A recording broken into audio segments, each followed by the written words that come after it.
The intergalactic Senate Hall, a construct so grand it seemed woven from starlight itself, was never truly quiet. At any given moment, representatives from dozens of species, each more alien than the next, conversed, debated, and occasionally bickered. Yet now, an unnatural hush blanketed the chamber. The air itself felt heavy, as though weighed down by the unspoken fears that gnawed at the delegates. High Chancellor Corvash of the United Concordance stood at the central dais. His elongated, reptilian frame was draped in ceremonial black and gold robes that shimmered faintly under the soft, ambient glow of the chamber's light panels. Behind him loomed the Senate's crest, an intricate design representing the unity of countless worlds, their fates intertwined in a web of mutual survival. For eons, that symbol had been a source of comfort. Now, it seemed like a cruel joke. "Esteemed delegates," Corvash began, his voice steady yet thick with the weight of what he was about to say. "We find ourselves in a position that I would not have believed possible. We, the great assembly of the galaxy's most advanced civilizations, face a foe that defies all strategy, all reason, all expectation." His words echoed across the chamber, rippling outward like shockwaves. The delegates did not respond, not yet. They knew better than to interrupt the High Chancellor before he delivered the full gravity of the situation. The Voral Swarm. Corvash's voice trembled slightly as he uttered the name. Even now, the term felt too small, too simple for what it described. An enemy unlike any we have encountered. They do not negotiate. They do not retreat. They do not stop. They have already consumed dozens of systems. Our fleets, no matter how numerous, cannot contain them. Our most advanced weapons, our greatest minds. None of them have been enough. The murmurs began. Quiet at first, they grew louder as the gravity of his words sank in. Each delegate spoke in their native tongues, a cacophony of clicks, hums, roars, and whispers. Even the Arborians, whose crystalline forms rarely expressed outward emotion, let their light patterns flicker with unease. The selection delegation, a trio of luminous beings, dimmed noticeably as though they wished to disappear into the background. Corvash waited. He knew they needed a moment to process what they already knew in their hearts, that the galaxy was losing. "Silence," came the low, resonant voice of General Valgra, the Arborian delegate. Her crystalline structure refracted the dim light into sharp patterns that danced ominously on the chamber walls. "Let the Chancellor finish." The hall fell quiet again. All eyes, whether they were glowing orbs, compound lenses, or organic slits, turned to Corvash. He took a deep breath, his scaled hands gripping the edges of the lectern. "Our brightest tacticians have explored every possibility, every strategy, every alliance. And they have found nothing." He scanned the room, his large, reflective eyes making contact with delegate after delegate. "Nothing that we can implement within the time we have left." At the back of the hall, a faint noise broke the silence. A quiet intake of breath from a nebulite delegate, whose gaseous form shivered as though caught in a cold wind. Corvash knew what that sound meant, disbelief giving way to despair. "There is one option left." Corvash's voice was softer now, but somehow it carried further, cutting through the tension like a blade. "An option none of us wished to ever consider. An option that many of us swore we would never speak of again." He paused, letting the weight of the moment settle over the chamber. Humans. The word hung in the air like a curse. Delegates who had been on the verge of interrupting froze in their places. Others, who had been silently hoping for some secret, brilliant strategy, now looked at Corvash as though he'd gone mad. The humans were not just a relic of a bygone era, they were a warning. A reminder of what unchecked violence, recklessness, and ambition could do. The humans had been sealed away centuries ago, their ferocious nature deemed too dangerous to allow them to remain among the stars. Their homeworld became a prison, their name a shadow of fear whispered only in historical archives and cautionary tales. They were locked away for a reason, hissed Zlar of the Selection Alliance. Her luminous body flickered erratically, a sign of agitation. "We exiled them because they nearly destroyed themselves and anyone foolish enough to be near them." "Indeed." Corvash inclined his head. But they were also the only species to survive their own near-total destruction. They rebuilt, again and again, despite every disaster of their own making.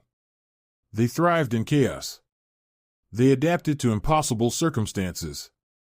A sharp click came from the direction of the Lumrani delegates, an insectoid race with mandibles that now snapped in rapid succession, a sign of disapproval.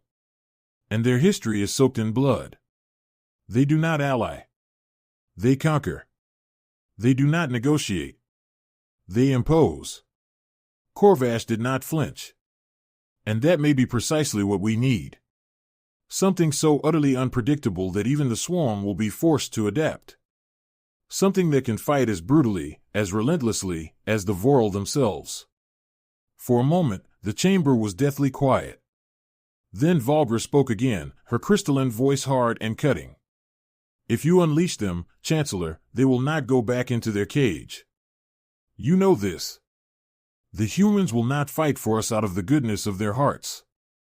No, Corvash said softly. They will not.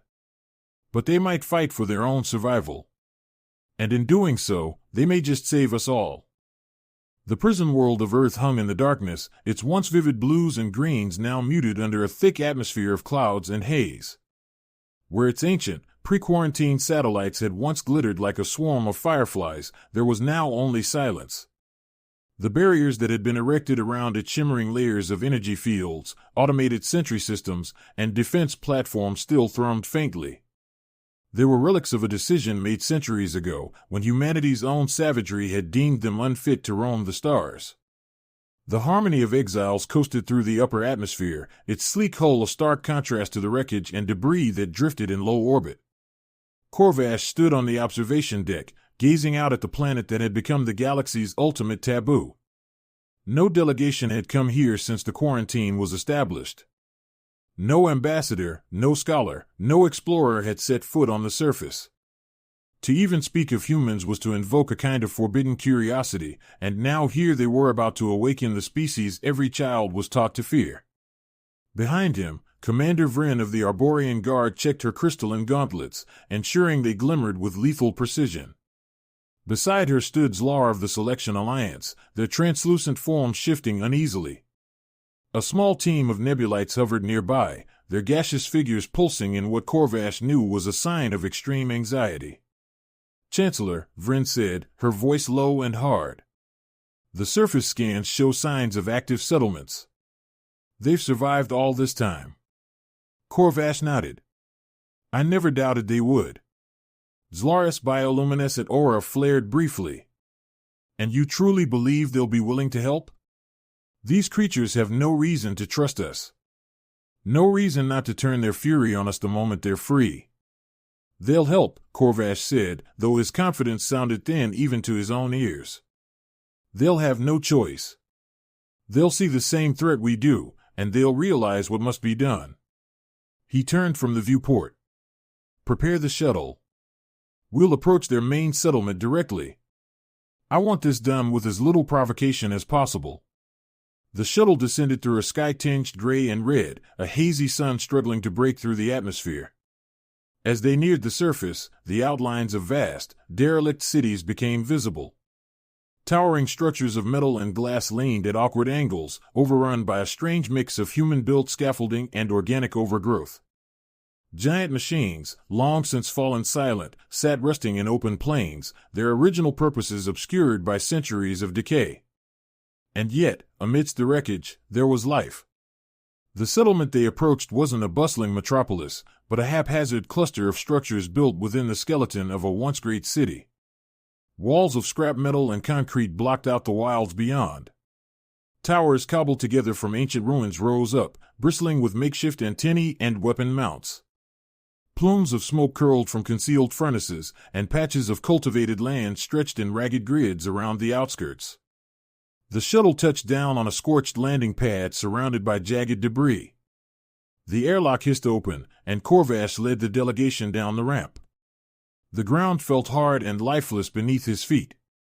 The others followed in silence, their unease palpable as they gazed around the alien landscape. They didn't have to wait long. The humans came quickly, emerging from the settlement's gates. At first it was only a handful, and then dozens clad in patchwork armor, some carrying weapons that looked cobbled together from scavenged technology, others holding blades that gleamed wickedly in the dim light. Their faces were hard, scarred, and painted with suspicion. They moved with purpose, surrounding the delegation in a loose but unmistakable formation that spoke of long-practiced combat readiness. Corvash took a deep breath and stepped forward. "I am High Chancellor Corvash of the United Concordance. We come seeking your aid." For a moment, there was no response. Then one of the humans, a tall, muscular figure wearing a coat made of some animal hide, stepped into view. She had sharp, piercing eyes that scanned the delegation with a mix of curiosity and distrust. A long, wickedly curved blade was sheathed at her side, but it was the way she carried herself that made Corvash's scales tighten with unease. She moved as if the weight of the entire world rested on her shoulders, and she had carried it for far too long. "You want our help," she said, her voice steady but laced with contempt. "Yes," Corvash replied. "The galaxy faces annihilation. A threat known as the Voral Swarm is dash. We know about the swarm." She cut him off, her tone making it clear she had little patience for speeches. "We've been watching them. We still have eyes on the galaxy, even if the galaxy doesn't have eyes on us." Corvash's throat tightened. Of course they knew. Even locked away, humanity had always found a way to survive, to endure, to adapt. They had turned their prison into a fortress, their isolation into an opportunity to hone their resilience. "Then you know what's coming," Corvash said carefully. "You know why we need your help." The woman tilted her head, studying him as though he were some curious, fragile creature. "And why would we help you?" She gestured at the ruins around her. "You think we forgot what the galaxy did to us? What you did to us? We were thrown into this cage, left to die. But we didn't die. We survived. On our own." Her words cut deep, but Corvash stood his ground. "If you do nothing, the swarm will come here eventually. They will consume this world just as they have consumed so many others. Everything you have built will be destroyed." She didn't respond right away. Instead, she turned to look at the distant skyline of their settlement, at the towers that gleamed faintly in the red haze. When she spoke again, her voice was quieter but no less fierce. "And if we agree to help, what happens after the swarm is gone? Do you lock us away again? Seal us back up like an inconvenient relic?" Corvash hesitated. He hadn't expected the question so soon, and he had no easy answer. "That is a matter for the Concordance to decide," he said at last, though he hated how hollow the words sounded. The woman smiled then, a cold, wolfish grin that sent a chill down Corvash's spine. "You'd better hope they decide wisely, Chancellor." The negotiations were unlike anything Corvash had ever experienced. Diplomatic summits within the Concordance might have their share of tensions, heated debates, veiled threats, the occasional diplomatic walkout, but they were still governed by decorum and a shared understanding of galactic law. Humans, as Corvash quickly discovered, had no interest in such pleasantries. Rhea, their de facto leader, had her own table dragged out into the open plaza at the center of their settlement. The table wasn't a sleek, polished surface of crystal or polished alloy. It was a slab of beaten metal, its edges rough, its surface pocked and scarred. Around it, humans in patchwork armor and battle-worn uniforms stood as a silent guard. Behind them, settlers watched from makeshift balconies or through gaps in barricades. Some were armed, others simply curious, but all of them radiated an unspoken unity that made Corvash's scales itch with unease. Rhea sat at the head of the table, her back straight, her blade resting on the surface in plain view. Corvash and his delegation took their places hesitantly, their movements stiff under the weight of 1,000 cautious stares. Zlara's translucent form pulsed faintly beside him, their glow betraying discomfort. Vryn stood slightly back, hands near her weapon, her crystalline armor reflecting the harsh light of the sun. "You want us to save your galaxy," Rhea said without preamble, leaning forward. "Fine. But you're not asking for a favor. You're asking for a deal." Corvash folded his hands, his long fingers curling over one another. "What is it you seek in return?" Rhea smiled, but there was no warmth in it. First, we're done being prisoners. No more quarantine, no more sentry satellites, no more artificial barriers. We want access to galactic trade, travel, and technology. We've rebuilt from nothing, but it's time to have more than just scraps. Corvash had anticipated this demand, but hearing it stated so bluntly still set his nerves on edge. Freedom will be yours, he said carefully, but understand that the Concordance will need to set terms. Conditions. There must be safeguards. Rhea's smile disappeared. Her voice cut sharply through his sentence. You mean chains? We're not talking about conditions, Chancellor. We're talking about no more leash. No more collars. No more pins. You want our help, you let us go. Completely. Corvash hesitated, a hesitation that Rhea seized upon. And don't think you can just lock us back up after the job's done, she added, her voice dropping lower, more dangerous. You come here, begging for our help. We give it, and then you try to shove us back into this cage? Not going to happen. The gathered humans murmured in agreement, a low wave of sound that Corvash felt rather than heard. He glanced at Zlar and Vryn, but neither offered any reassurance.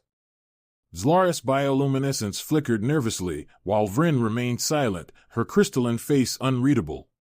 Freedom is negotiable, Corvash said at last, though he felt the word sour in his mouth. But it must be done carefully. I cannot unilaterally promise you full reign over Rhea cut him off again, this time with a gesture rather than words. She leaned back, crossing her arms. Careful, Chancellor. You're running out of time. And patience. She nodded toward the rest of the humans, who stood like statues, their eyes locked on Corvash. We've spent centuries surviving things you can't imagine. We'll survive the swarm too, if we have to. But if you really want us on your side, it's going to cost you.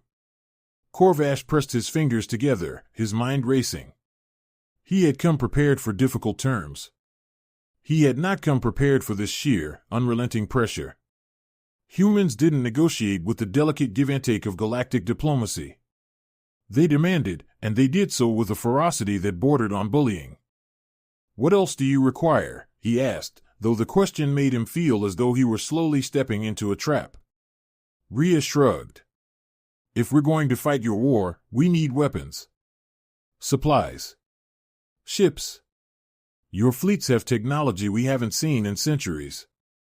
If we're going to take on the swarm, we'll need to be outfitted with the best you've got.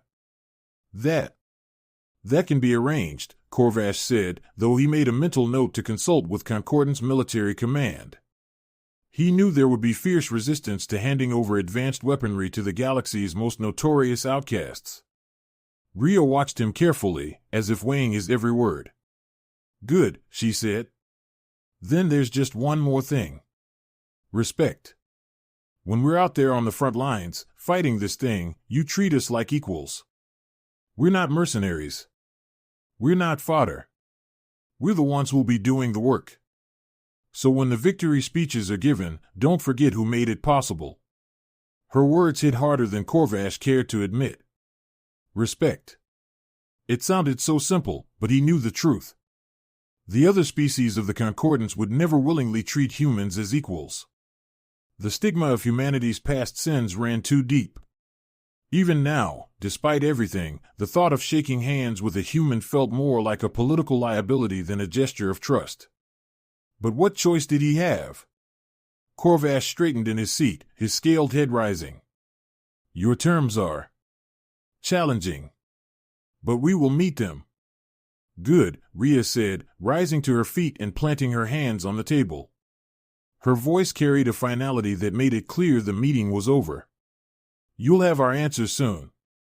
And with that, she turned and walked away. The other humans followed, leaving Corvash and his delegation sitting at the makeshift table. Around them, the settlement buzzed with quiet activity, as if the humans had already moved on from this conversation, their minds set on the battles to come. Corvash remained seated a moment longer, staring at the spot where Rhea had stood. He could feel the weight of what he had agreed to settling over him. Freedom for the galaxy's most feared species. Advanced weapons handed to the most unpredictable beings ever encountered. Respect demanded from civilizations that had long since written humanity off as a mistake. Corvash exhaled slowly and rose from his chair. "We've struck the deal," he said, turning to Zlar and Vryn. "Now we see if we can survive it."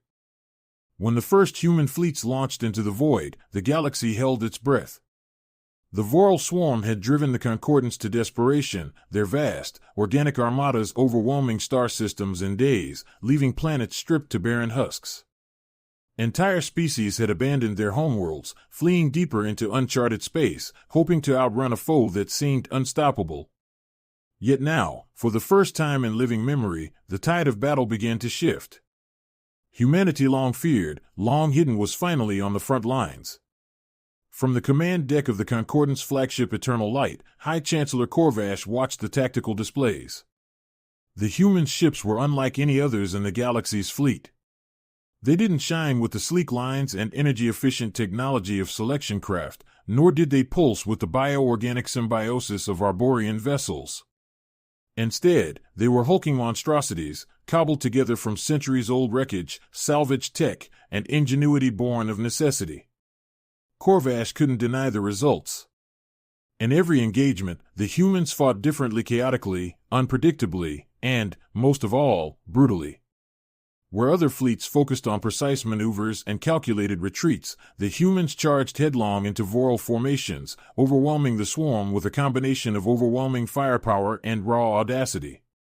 They rammed enemy ships. They used massed boarding parties to cripple Voral command vessels. They lured swarm clusters into dead-end systems and detonated planets as traps. Every strategy they employed was a testament to their unorthodox thinking and their utter disregard for convention. "Report," Corvash ordered, his voice tight. Admiral Vryn, now serving as his military advisor, stepped forward. Her crystalline armor was polished to a flawless sheen, though her tone carried a rare note of unease. "Human forces are holding the Voral at bay in the Arch-Eris sector. They've inflicted heavy losses on the enemy." Corvash felt a flicker of hope. "And our losses?" "Minimal," Vryn admitted. "For now. They seem to know how to break the swarm's patterns. The Voral haven't adapted as quickly as we anticipated." Corvash turned back to the displays. Bright markers representing human vessels darted across the holographic map. They struck in small, aggressive groups, then regrouped and struck again. Unlike Concordance fleets, which relied on coordinated, large-scale maneuvers, the humans relied on flexibility, ferocity, and the element of surprise. The Voral, it seemed, were struggling to counter that approach. "They'll adapt eventually," Corvash said. "They always do." "Perhaps," Vryn agreed, though her tone suggested doubt. "But the humans may adapt faster." Corvash shifted his focus. "And the other concordant species? How are they responding to the humans' presence?" Vryn hesitated. "They're uneasy. The humans' methods are effective, but their reputation still casts a long shadow. There have been incidents. Selection crews refusing to work alongside human strike teams. Arborian generals questioning the humans. Ethical flexibility." Corvash sighed. He had expected resistance. The other species of the Concordance had agreed to this desperate gamble, but it had been a reluctant consensus. Now, with the humans proving both effective and unsettling, the old fears and prejudices were surfacing again. "I'll address the Senate when this phase of the campaign is complete," Corvash said. "For now, we must focus on keeping the Voral contained. The humans are buying us time. That's all that matters." Another pulse of light caught Corvash's attention. One of the human ships on the display, an ugly, blocky cruiser with half a dozen mismatched weapons arrays, plunged straight into the heart of a Voral cluster. It opened fire with everything it had, sending waves of high-energy projectiles and missiles into the swarm's organic hulls. Smaller human vessels swarmed around it, striking in coordinated bursts, exploiting weaknesses in the swarm's defenses. It was chaos, raw and unrestrained. But it worked. The Voral cluster splintered, their formations breaking apart under the relentless assault. The human ships pushed forward, driving the swarm back. "They're pushing them out of the system," Vryn observed, her voice grudgingly impressed. "And they're not even asking for support." Corvash allowed himself a brief moment of satisfaction. The humans' methods were unorthodox, reckless, even, but they were effective. For the first time in years, the galaxy had a fighting chance. Yet beneath his relief, a deeper unease lingered. The humans were not bound by the same rules and restrictions that had governed the Concordance for millennia. They fought like a cornered animal, with nothing to lose and no concern for the consequences. And that was what made them so dangerous. Corvash turned to Vryn. "Send a message to Rhea. Let her know we're monitoring their progress closely. And remind her that this alliance is conditional. Once the swarm is defeated, dash." A sudden warning tone cut him off. The tactical displays flashed red, and new markers appeared on the map. A massive Voral fleet had emerged on the edge of the sector, larger than anything the Concordance had encountered so far. Corvash's breath caught. "What is that?" "The Voral are retaliating," Vryn said grimly. "They're throwing everything they have at the humans." The display showed the human ships turning, regrouping, their movements sharp and decisive. Rhea's cruiser, a battered, heavily modified warship that served as the humans' flagship, took point. The humans didn't retreat. They didn't falter. They charged. Corvash watched in silence as the humans launched themselves into the teeth of the Voral onslaught. They didn't wait for orders or for reinforcements. They simply fought savagely, ferociously, as if their very existence depended on it. And perhaps it did. For better or worse, humanity was no longer the galaxy's dark secret. They were its last hope. And Corvash knew, deep in his heart, that the galaxy would never be the same.